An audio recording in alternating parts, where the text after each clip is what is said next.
Enero de 1944, muy por encima de Europa Central. Los motores arrancan antes del amanecer, uno por uno, luego miles juntos. A 7.000 metros de altura, el aire es tenue y brutalmente frío. El metal cruje al expandirse bajo presión. El oxígeno enmascara la niebla con el aliento. Abajo, el continente yace helado y oscuro, unido por ríos que brillan tenuemente a la luz de la luna. Las estelas de condensación se extienden por el cielo, largas cicatrices blancas que forman patrones que nunca debieron existir. Se ensanchan, se superponen y se fusionan hasta que el firmamento parece habitado. De horizonte a horizonte, las aeronaves llenan las bandas de altitud. Formaciones compactas, espaciamiento medido, orden implacable. Dentro de cada bombardero, los hombres se sientan en silencio, escuchando el ritmo de los motores que no deben fallar. Sin discursos, sin heroicidades, solo listas de verificación, miradas y la certeza de que dar marcha atrás no forma parte del plan. Abajo, Berlín duerme bajo las nubes y la bruma invernal. Los reflectores aún son fríos. Los cañones antiaéreos permanecen en silencio. La ciudad aún no tiene sentido de la escala, no comprende lo que se está formando en lo alto.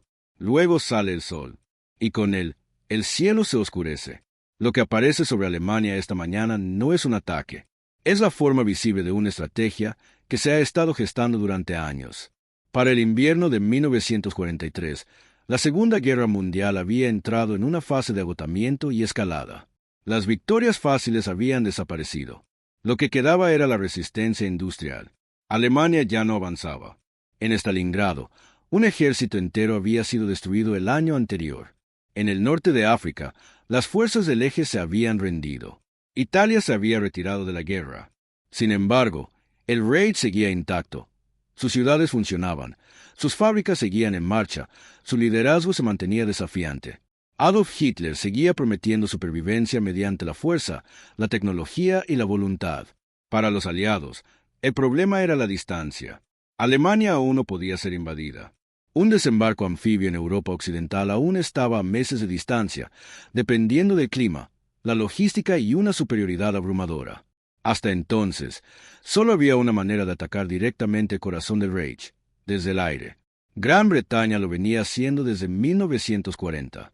La Real Fuerza Aérea, maltratada durante la Batalla de Inglaterra, había cambiado de estrategia. El bombardeo nocturno se convirtió en doctrina, impulsado por la necesidad. La oscuridad reducía las pérdidas. También reducía la precisión. Ciudades enteras fueron atacadas no por fábricas específicas, sino por la moral y la disrupción. Hamburgo ardió en 1943. Colonia, Essen y el Ruhr siguieron su ejemplo. La población alemana soportó tormentas de fuego y desplazamientos, pero la producción industrial continuó. Estados Unidos llegó con una creencia diferente. Los planificadores aéreos estadounidenses habían estudiado la guerra en las aulas antes de experimentarla en el cielo. Creían que los bombardeos de precisión, realizados a la luz del día, podían debilitar la capacidad de combate del enemigo sin la destrucción indiscriminada de los ataques nocturnos. Fábricas, patios ferroviarios, centrales eléctricas. Si se atacaban, la maquinaria bélica colapsaba.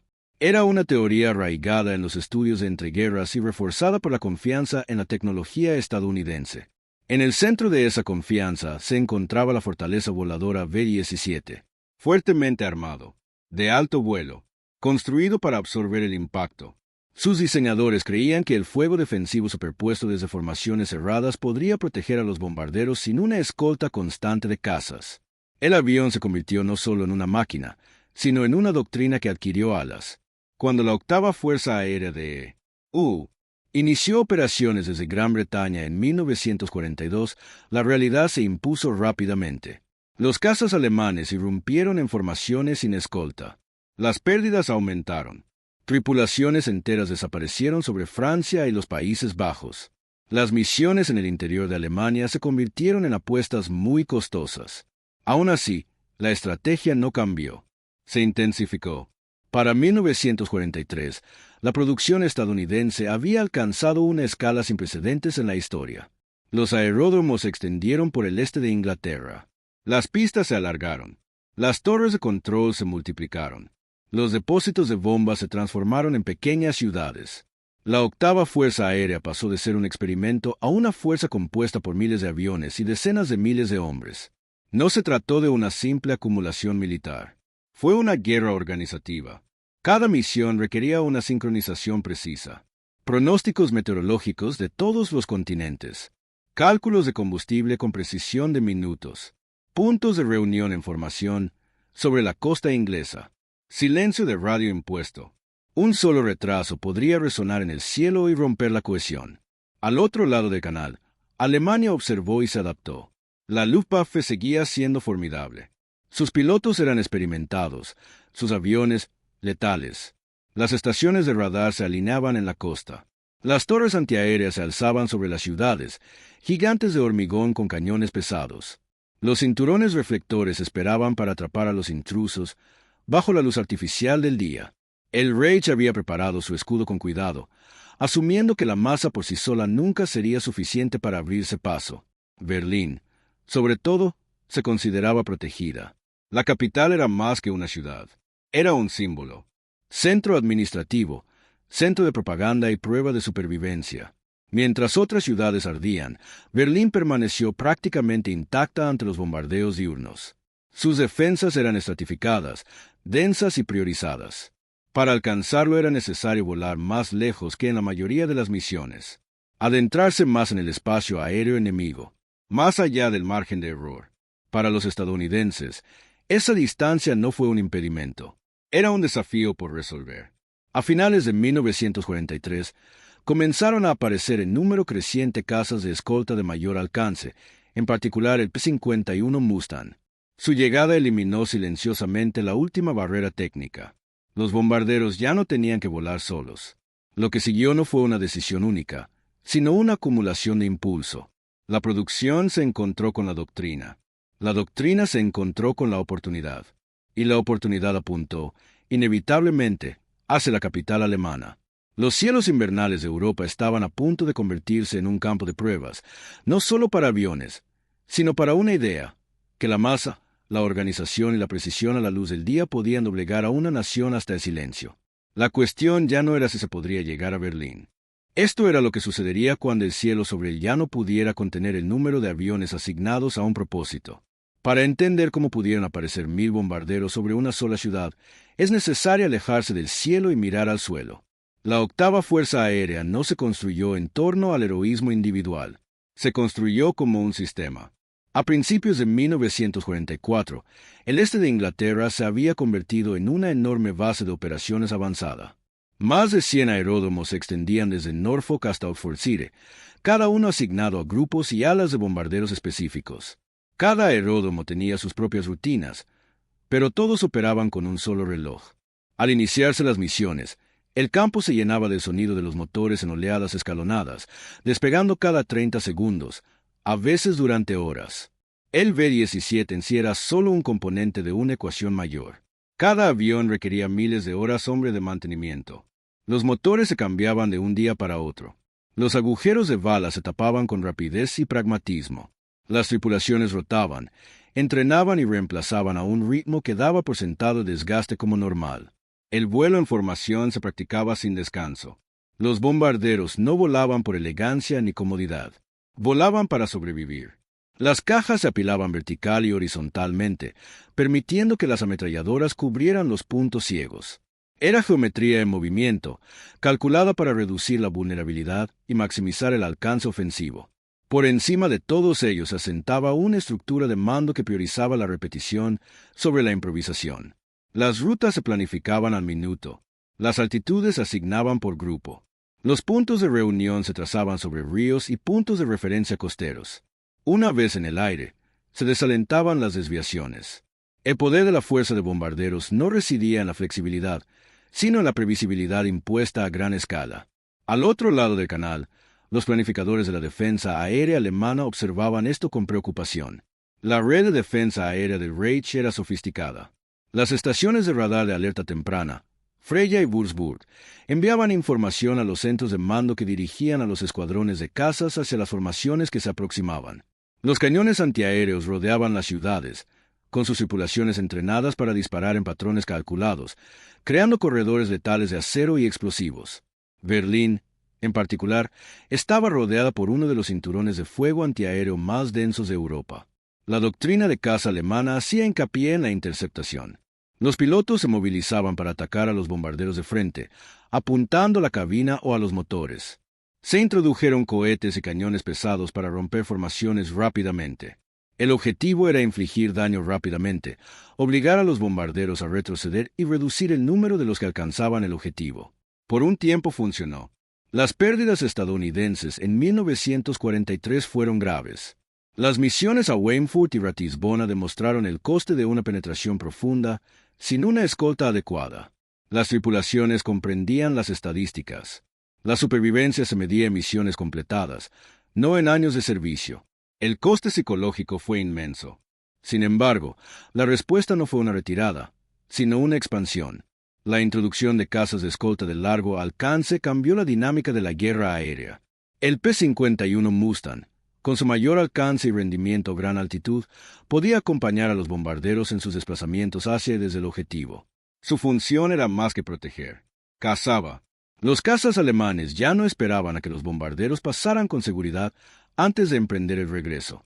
Eran perseguidos, arrastrados a combate en igualdad de condiciones. El desgaste comenzó a favorecer a los atacantes. La Luftwaffe se enfrentó a limitaciones que los aliados no sufrieron. La escasez de combustible limitó las horas de entrenamiento. Llegaron pilotos de reemplazo con menos vuelos registrados. La producción de aeronaves se vio afectada por el peso de los bombardeos aliados. Cada pérdida se volvió más difícil de reemplazar. Aún así, Berlín seguía siendo un desafío. Su distancia exigía una ejecución impecable. El clima sobre Europa Central era impredecible. Las capas de nubes podían ocultar los objetivos. La formación de hielo amenazaba los motores y las superficies de control. Una sola tormenta podía dispersar las formaciones a cientos de kilómetros. Enviar 1000 bombarderos a una ciudad requería más que valentía. Requería confianza en que el sistema podría absorber cualquier fallo sin colapsar. A principios de 1944, esa confianza ya existía. Los planificadores de misiones ya no preguntaban cuántos aviones podían prescindir. Preguntaban cuántos podían asignarse a la vez. La respuesta seguía creciendo. Cuando se dieron las órdenes para las mayores incursiones diurnas jamás concebidas, no hubo anuncios ni ceremonias. Las tripulaciones leyeron sus mapas informativos en silencio. Las líneas de cinta roja se extendían más allá de lo que muchos habían visto jamás. El destino era inconfundible. Berlina, no como un símbolo que se puede tocar una sola vez, sino como un objetivo que hay que alcanzar. El escenario no estaba preparado para un duelo dramático, sino para la saturación. Para un momento en el que las premisas defensivas de Reich se pondrían a prueba contra un número de tropas que no se detenían, negociaban y se acortaban con la distancia. A medida que los bombarderos se reunían en el cielo invernal, la guerra aérea pasó de ser una competencia a una presión constante, acumulativa e imposible de ignorar. Lo que siguió no lo decidiría un solo avión o un piloto, sino la resistencia humana frente a una fuerza industrial que se movía a gran altitud. Un B-17 a gran altitud no era un lugar diseñado para la comodidad ni la contemplación. Las temperaturas descendían muy por debajo del punto de congelación. El avión estaba despresurizado. La tripulación llevaba trajes calefactados eléctricamente que fallaban con la misma frecuencia con la que funcionaban. Se formaba escarcha sobre la capa metálica. El oxígeno fluía constantemente, un recordatorio de que la supervivencia dependía de que los sistemas se comportaran según lo previsto. Dentro, 10 hombres ocupaban sus puestos. El piloto y el copiloto se concentraban en los indicadores del motor y el espaciamiento en formación. El navegante revisaba sus cartas, calculando la deriva y la velocidad respecto al suelo mediante la estima y breves correcciones de radio. El bombardero yacía boca abajo en el morro, observando a través de la mira de bombardeo Norden un mundo reducido a geometría. Hubo poca conversación una vez que la misión se asentó en crucero. El ruido inundaba cada espacio. Los motores rugían. Las torretas giraban con firmeza mecánica. El tiempo se ralentizaba, alargado por la anticipación. Los momentos más peligrosos a menudo llegaban sin previo aviso. La supervivencia de la tripulación dependía menos de la acción individual que de la disciplina colectiva. Un avión que se desviaba de la formación se convertía en un objetivo. Un fallo de un solo motor aumentaba el consumo de combustible y la tensión en la estructura. Las decisiones se tomaban rápidamente, con consecuencias comprendidas, pero rara vez se discutían en voz alta. Para muchos aviadores, Berlín representaba una frontera psicológica. Las misiones en Francia o el Ruhr eran peligrosas, pero en teoría, viables. Berlín era diferente. Su nombre tenía peso. Estaba más lejos, mejor defendida y era ampliamente considerada como el núcleo del poder alemán. El ángulo tecnológico comienza con el propio avión. La fortaleza voladora B-17 fue construida para resistir el ataque. Su estructura podía absorber el daño antiaéreo que inutilizaría a aeronaves más ligeras. Sus múltiples motores proporcionaban redundancia. Su armamento defensivo cubría prácticamente todos los ángulos de aproximación. Pero la aeronave no era invulnerable. Los ataques frontales aprovechaban un blindaje más delgado. Las ráfagas antiaéreas no necesitaban impactos directos para ser letales. La metralla podía cortar cables de control, incendiar combustible o incapacitar a la tripulación. La fortaleza podía volar con daños, pero solo hasta cierto punto. Los interceptores de la Luftwaffe se oponían a ello. Cazas como el Bf-109 y el FW-190 ascendían con agresividad, sacrificando altitud por velocidad. Las variantes posteriores incorporaban cañones pesados y cohetes aire-aire diseñados para romper formaciones rápidamente. Los pilotos alemanes comprendieron que interrumpir el flujo de bombarderos solía ser más efectivo que destruir aviones individuales. Sin embargo, a medida que aumentaba el número de bombarderos, el cielo cambió. El fuego defensivo se superpuso. Las escoltas aparecieron en número creciente. Lo que una vez fue un campo de batalla se convirtió en un campo de batalla abarrotado, donde la supervivencia dependía de la coordinación y la sincronización. El ángulo civil se desarrolló mucho más abajo. Para la población de Berlín, la guerra había estado presente desde hacía mucho tiempo, pero se sentía de forma desigual. Los bombardeos nocturnos interrumpían el sueño. Las sirenas antiaéreas eran familiares. Los refugios formaban parte de la vida cotidiana. Sin embargo, la luz del día ofrecía una sensación de separación. Una época en la que la ciudad funcionaba, trabajaba y fingía normalidad. Esa ilusión se erosionó a medida que las redadas se intensificaron. Cuando sonaban las sirenas durante el día, las fábricas paraban. Los tranvías se detenían. Las calles se vaciaban. La gente descendía a búnkeres sin saber si regresaría a sus hogares o emergería entre ruinas. A diferencia de los bombardeos nocturnos, los bombardeos diurnos eran visibles, audibles, innegables. El cielo mismo se convertía en parte de la experiencia. La escala importaba. Una formación sobre nuestras cabezas podía soportarse. Docenas podían racionalizarse. Cientos cambiaban la percepción. El ruido por sí solo, continuo, estratificado, interminable, creaba una sensación de inevitabilidad. No había un principio ni un final claros, solo el paso constante de los aviones. La propaganda alemana insistía en la resiliencia. Los periódicos minimizaban los daños. Las emisiones de radio hablaban de defensas exitosas. Pero los civiles veían la verdad sobre sus cabezas. Observaban cómo las estelas formaban cuadrículas sobre su ciudad, cómo las nubes de fuego antiaéreo marcaban los lugares donde los proyectiles explotaban sin efecto visible. La respuesta humana no fue pánico, sino fatiga. Una conciencia cada vez más profunda de que la resistencia no era sinónimo de seguridad. Entre las tripulaciones de los bombarderos y los civiles se encontraba el propio cielo. Se convirtió en un espacio disputado no solo por las armas, sino también por las creencias. ¿Podrían las máquinas proteger a los hombres a esta escala? ¿Podrían las defensas diseñadas para docenas de atacantes hacer frente a cientos? ¿Podría defenderse una ciudad si el enemigo optaba por ocupar el espacio aéreo en lugar de tantear sus fronteras? A medida que avanzaba el invierno de 1944, estas preguntas dejaron de ser teóricas. Cada misión reforzaba la respuesta. Los bombarderos no llegaron y desaparecieron una sola vez. Regresaron, en mayor número, con una coordinación más estrecha, con escoltas que se quedaron. Y lentamente, casi imperceptiblemente, el equilibrio cambió, no por un único fracaso dramático, sino por la acumulación de una presión que ningún individuo de ninguno de los dos bandos podía aliviar solo. Esa presión pronto sería sentida con mayor intensidad por aquellos encargados de detener el arroyo en su origen. En oficinas repletas de mapas y mapas meteorológicos, los comandantes estadounidenses se enfrentaban a decisiones que no se medían en instantes, sino en porcentajes. Tasas de pérdidas, capacidad de producción, plazos de reemplazo. Cada misión se evaluaba en función de la capacidad de resistencia del sistema. Generales como Karl Spaatz e Ire Acker no hablaban de misiones individuales. Hablaban de campañas. Su objetivo no era simplemente bombardear Berlín, sino obligar a la Luftwaffe a despegar repetidamente, hasta agotar la experiencia, el combustible y los aviones. La ciudad era a la vez objetivo y cebo. Este enfoque marcó un cambio. La precisión siguió siendo el objetivo declarado, pero el efecto general fue de desgaste. Al obligar a los cazas alemanes a enfrentarse en condiciones desfavorables, los estadounidenses buscaban destruir la Luftwaffe como fuerza de combate antes de que comenzara la invasión.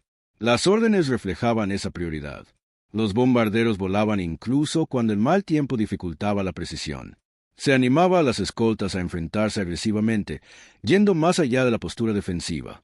La guerra aérea pasó a centrarse menos en evitar pérdidas y más en absorberlas a cambio de una ventaja irreversible. Desde la perspectiva del mando alemán, el panorama se oscureció. La Luftwaffe se había construido para una guerra diferente. Las primeras victorias dependían de un esfuerzo concentrado y pilotos experimentados. Para 1944, esos veteranos habían desaparecido.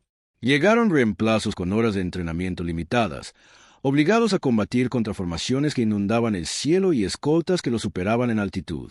Los comandantes se enfrentaban a decisiones imposibles. Concentrar los cazas cerca de Berlín y dejar expuestas otras regiones, o dispersar las fuerzas y arriesgarse a perder la protección de la capital.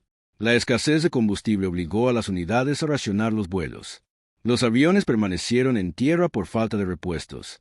Incluso cuando las intercepciones tenían éxito, el coste era elevado. Cada intervención consumía recursos difíciles de reemplazar. Cada piloto perdido representaba años de entrenamiento perdidos en segundos. La comprensión se extendió silenciosamente entre las filas. El enemigo podía permitirse pérdidas que Alemania no podía permitirse. El ángulo enemigo, visto desde la cabina, reflejaba este desequilibrio. Los pilotos alemanes describieron la oleada de bombarderos no como formaciones, sino como muros. Atravesar el fuego defensivo se volvió cada vez más peligroso. Las escoltas aparecieron antes, permanecieron más tiempo y persiguieron sin descanso. La retirada ya no estaba garantizada. Para las tripulaciones estadounidenses, la presencia de escoltas alteró el panorama emocional. La sensación de aislamiento disminuyó, pero el riesgo persistió. Las pérdidas continuaron. Las aeronaves se incendiaron. Los paracaídas se abrieron, o no. La supervivencia seguía pareciendo arbitraria. Sin embargo, cada vez era más evidente que cada misión debilitaba a la oposición como las incursiones anteriores no lo habían hecho. Menos cazas se alzaron para hacerles frente. Los ataques llegaron más tarde. La coordinación falló. El fuego antiaéreo siguió siendo intenso, pero predecible. El ángulo moral no surgió en los discursos, sino en las consecuencias. Los bombardeos diurnos se presentaban como precisos, pero la realidad se veía limitada por el clima, la navegación y los errores humanos. Las bombas no alcanzaban sus objetivos. Las zonas civiles eran atacadas. Las bajas aumentaban. Las tripulaciones lo sabían, aunque no lo vieran directamente. Para la población de Berlín, las distinciones entre bombardeo de precisión y de área se difuminaban bajo la munición que caía. La experiencia de la destrucción no dependía de la doctrina, dependía de la proximidad. Esto planteó preguntas que ningún participante pudo responder plenamente en aquel momento. ¿Acaso la estrategia cortaba la guerra o prolongaba el sufrimiento? ¿Se justificaban las pérdidas por los resultados finales? ¿Podría existir moderación a esta escala? Los comandantes creían que las respuestas solo se aclararían en retrospectiva. En el presente, el impulso imperaba. La escala en sí misma se convirtió en un arma. La visión de cientos de bombarderos acercándose a plena luz del día puso en entredicho las suposiciones sobre la defensa. Sugería que la protección era finita, mientras que el ataque podía crecer sin límite aparente.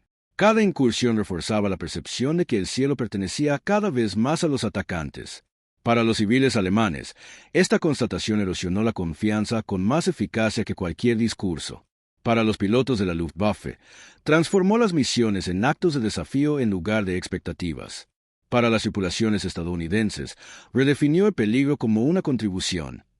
Cada salida formaba parte de una inevitabilidad mayor. A medida que avanzaba el invierno, las incursiones se intensificaron. Las rutas se volvieron más audaces. Las defensas de Berlín, aunque seguían siendo letales, ya no dictaban condiciones. La guerra aérea había entrado en una fase en la que la cuestión ya no era si los bombarderos llegarían a la ciudad, sino cuántos llegarían a la vez y cuánta resistencia permanecería cuando lo hicieran. Esa pregunta no se respondería en las salas de planificación ni en los campos de entrenamiento, sino en un día en que el cielo mismo pareciera insuficiente para contener el número de aeronaves destinadas a un solo propósito. La mañana no comienza con explosiones, comienza con informes. Las estaciones de radar a lo largo de la costa alemana detectan movimiento antes del amanecer. Los datos son tan densos que se superponen en las pantallas. Los controladores marcan rumbos, altitudes y velocidades. Al principio, parece similar a las incursiones anteriores, solo que más grandes. Luego, los datos siguen aumentando. Aparecen nuevos contactos tras la primera oleada. Luego, tras estas. Los números no se estabilizan. Para cuando las formaciones cruzan la costa holandesa, queda claro que no se trata de una prueba ni de una distracción. La corriente de bombarderos se extiende cientos de kilómetros. Múltiples capas de altitud. Espaciamiento estrecho. Sin huecos evidentes. Para los planificadores alemanes, acostumbrados a medir incursiones con docenas de aviones, la escala desafía cualquier clasificación inmediata. Las unidades de combate se dispersan. Los motores arrancan bajo presión. Las aeronaves despegan en el aire frío, ascendiendo con fuerza hasta la altura de intercepción. Los pilotos reciben vectores hacia lo que ahora se describe simplemente como el arroyo. No hay una formación única que atacar, ningún flanco expuesto que explotar. Solo densidad. Por encima de ellos, la fuerza de bombarderos estadounidenses continúa reuniéndose según lo previsto. Los grupos se integran fluidamente en puntos preestablecidos. Se absorben los retrasos. Se corrigen las desviaciones meteorológicas. Incluso las pequeñas pérdidas durante montaje no alteran la estructura general. El sistema se mantiene. En altitud, las estelas de condensación forman un techo. La luz del sol se refleja en las capas de aluminio, produciendo destellos visibles a kilómetros de distancia. Las tripulaciones pueden ver otras formaciones apiladas por encima y por debajo de ellas, algo rara vez experimentado. No es tranquilizador, es abrumador. Los cazas de escolta aparecen en masa. Los P-51 zigzaguean por delante y junto a los bombarderos, escrutándolos constantemente. Su presencia extiende la protección mucho más allá de lo permitido en misiones anteriores. Los cazas alemanes que intentan interceptar rápidamente se encuentran antes, obligados a atacar antes de alcanzar las posiciones de ataque óptimas. A medida que el flujo de bombarderos avanza hacia el interior, las baterías antiaéreas comienzan a disparar. Las defensas exteriores de Berlín abren fuego primero. Los cañones pesados disparan proyectiles sincronizados hacia arriba, con ráfagas negras que forman patrones delante de las formaciones. Las explosiones son violentas, pero dispersas. A esta escala, la saturación funciona en ambos sentidos. Los cañones no pueden concentrarse en todos los objetivos. El fuego se vuelve estadístico en lugar de preciso. Dentro de los bombarderos, el efecto es visceral. Las aeronaves se estremecen mientras las ondas de choque recorren el aire. La metralla resuena contra los fuselajes. De vez en cuando, un proyectil detona lo suficientemente cerca como para rasgar metal, cortar líneas y herir a la tripulación. Las aeronaves dañadas luchan por mantener su posición. Algunas retroceden, otras descienden. Algunas descienden en espiral, dejando una estela de humo. Pero el arroyo no se aclara. Los cazas alemanes penetran la formación en algunos puntos, ejecutando ataques frontales a través de las cortinas de fuego defensivo. Los proyectiles de cañón impactan en las narices y alas. Las torretas responden. Las trazadoras convergen. Los segundos determinan el resultado. Los cazas se separan o desaparecen entre nubes de escombros. Las pérdidas se producen en ambos bandos. Sin embargo, el desequilibrio es evidente. Por cada bombardero destruido, los cazas gastan munición, combustible y, a menudo, sus propios aviones. Las escoltas los persiguen sin descanso, convirtiendo la retirada en combate. Cuando Berlín entra en alcance, las defensas internas de la ciudad se activan. Los reflectores barren el cielo a pesar de la luz del día, intentando rastrear aeronaves individuales. El fuego antiaéreo se intensifica. El aire se llena de humo y escombros a la deriva. Desde tierra, el ruido es continuo, un trueno estratificado que no se desvanece. Los bombarderos se preparan. Se abren las escotillas. Se retiran los pasadores de seguridad. Se realizan los últimos ajustes para compensar el viento y la velocidad. La mira de bombardeo Norden se fija en los puntos de mira definidos horas antes en las salas de información lejanas. Fábricas, patios ferroviarios, distritos gubernamentales. Los comandos de liberación pasan a través de intercomunicadores. Las bombas caen, desde la altura. Parecen lentos, casi elegantes, dando tumbos entre capas de nubes y humo. Entonces, el suelo responde. Las explosiones recorren la ciudad. Se elevan columnas de humo, fundiéndose en una extensa bóveda que oscurece calles y lugares emblemáticos. La incursión no se desarrolla en un instante, sino como una travesía prolongada. Oleada tras oleada cruzan la zona objetivo. La sincronización garantiza la superposición, negando el respiro a los defensores. Se encienden incendios incluso cuando nuevas bombas caen cerca. Para los civiles de abajo, no hay un principio ni un final claros. Solo duración. Para las tripulaciones de los bombarderos, llega la fase más peligrosa. Al alejarse del objetivo, las aeronaves se exponen a una nueva intercepción. Las formaciones se ajustan, se estrechan y compensan las pérdidas. Las escoltas permanecen, enfrentándose agresivamente a los cazas que las persiguen. Cuando el arroyo finalmente se aleja de Berlín, el cielo que hay detrás del cambia. El humo se cierne sobre la ciudad, desplazándose hacia el este. En algunos lugares, los incendios arden sin control. Los cañones antiaéreos siguen disparando brevemente, pero luego se silencian a medida que los objetivos se alejan. Arriba, la fuerza de bombarderos se reagrupa para el largo vuelo de regreso a casa. La misión no ha terminado. Seguirán ocurriendo pérdidas. Las aeronaves dañadas podrían no regresar, pero algo decisivo ya ha sucedido. La capital alemana fue atacada a plena luz del día por una fuerza tan grande que la defensa misma parecía finita. Y dentro de la estructura de mando de la Luftwaffe, las implicaciones comienzan a sentarse, no en forma de pánico, sino en forma de reconocimiento. El vuelo de regreso expone la verdad del día.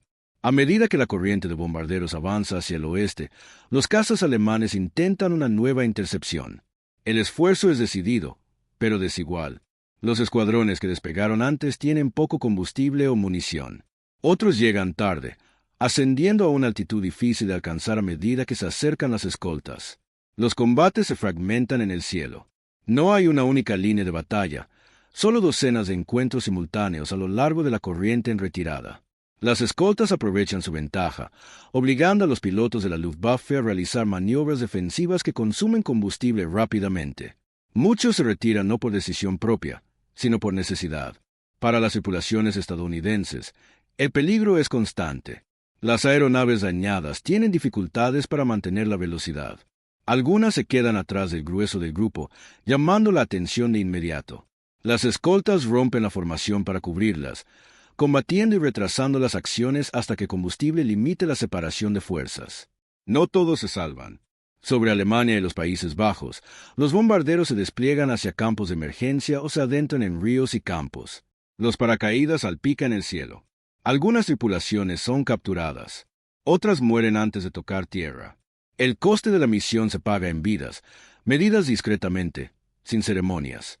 Sin embargo, a medida que las formaciones se dirigen hacia la costa, se observa un patrón inconfundible. La respuesta de la Luftwaffe ha sido insuficiente. Los informes recopilados esa noche cuentan una historia desoladora. Las pérdidas de cazas son elevadas. Las intercepciones se retrasaron. La coordinación entre las estaciones de radar y los escuadrones falló debido al volumen de contactos. La artillería antiaérea gastó enormes cantidades de munición con un efecto limitado en relación con la magnitud del ataque. Lo más revelador es lo que no ocurrió. El flujo de bombarderos nunca se interrumpió. Las incursiones anteriores habían sido repelidas, dispersadas o reducidas significativamente antes de alcanzar sus objetivos. Esta vez, a pesar de las pérdidas, la mayoría de los aviones llegaron a Berlín, lanzaron sus municiones y regresaron en formación. Para los comandantes alemanes, esto marca un punto de inflexión no definido por una sola estadística, sino por una constatación estratégica. Las defensas existentes no pueden escalar para enfrentar la amenaza. El enfoque estadounidense ha eliminado la posibilidad de elección. El Reich ya no puede decidir dónde concentrar su defensa aérea. Cuando llegan tantos bombarderos, todo se convierte en una prioridad simultáneamente. Esta constatación se difunde rápidamente a través de informes y resúmenes posteriores a la acción. El lenguaje es cauteloso, pero la implicación es clara. Incluso si las incursiones individuales aún pueden ser impugnadas, la tendencia es desfavorable. El desgaste favorece al atacante. El tiempo lo favorece. En cuestión de días se lanzarán misiones similares. No todas las incursiones alcanzan la misma escala, pero el precedente se mantiene. Las formaciones grandes se vuelven habituales en lugar de excepcionales. Las escoltas se mueven con libertad. El número de cazas alemanes sigue disminuyendo, no por una sola derrota, sino por la presión constante. Para el mando estadounidense, el éxito valida años de doctrina y meses de pérdidas. La teoría del bombardeo estratégico diurno, con apoyo de tropas en masa y escolta, ha demostrado ser viable contra la ciudad mejor defendida de Europa. La victoria no se celebra. Las pérdidas siguen siendo cuantiosas. Las tripulaciones saben que sobrevivir en una misión no garantiza la supervivencia en la siguiente. Pero la sensación de inutilidad que antaño acompañaba a las incursiones profundas disminuye. Para la población de Berlín, el efecto es profundo. Menos interceptores se alzan para enfrentarse a los bombarderos. El fuego antiaéreo sigue siendo intenso en algunos puntos, pero la coordinación se resiente. Las escoltas circulan libremente, ametrallando aeródromos y redes de transporte en el vuelo de regreso. La Luftwaffe ya no dicta las condiciones del combate. Cuando las tropas aliadas desembarcaron en Normandía en junio de 1944, la respuesta aérea alemana fue limitada y esporádica. Esta ausencia no fue accidental. Fue el resultado acumulado de meses de presión, desgaste y bombardeos estratégicos. Los bombardeos de 1000 bombarderos sobre Berlín no se recuerdan por una sola fotografía o estadística dramática. Importan porque demuestran que la guerra industrial puede dirigirse, escalarse y mantenerse hasta que la resistencia se vuelva estructuralmente imposible. El silencio que desciende sobre los cielos alemanes a mediados de 1944 no es repentino. Se gana con la repetición. Y ese silencio continúa, moldeando el último año de la guerra de maneras que son mensurables y profundamente humanas. Lo que queda, una vez que la maquinaria ha hecho su trabajo, es la cuestión del significado. ¿Qué reveló este momento sobre el poder, la organización y el costo de la guerra moderna? El cielo sobre Berlín en aquella mañana invernal de 1944 era más que un campo de batalla. Era una declaración, no de crueldad, sino de magnitud, no de heroicidades individuales, sino de coordinación, resistencia y voluntad humana ejercida a través de máquinas. 1000 bombarderos no cayeron del cielo por casualidad. Fueron producto de fábricas, pistas, ingenieros, planificadores y tripulaciones que comprendían su función como partes de un organismo mayor. Cada hombre a bordo de la aeronave, piloto, navegante, bombardero, artillero, estaba sujeto al inmenso peso de sistemas superiores a él mismo. La supervivencia dependía de la precisión, la disciplina y la confianza, no sólo de la suerte. Para los defensores, el momento reveló los límites de la preparación.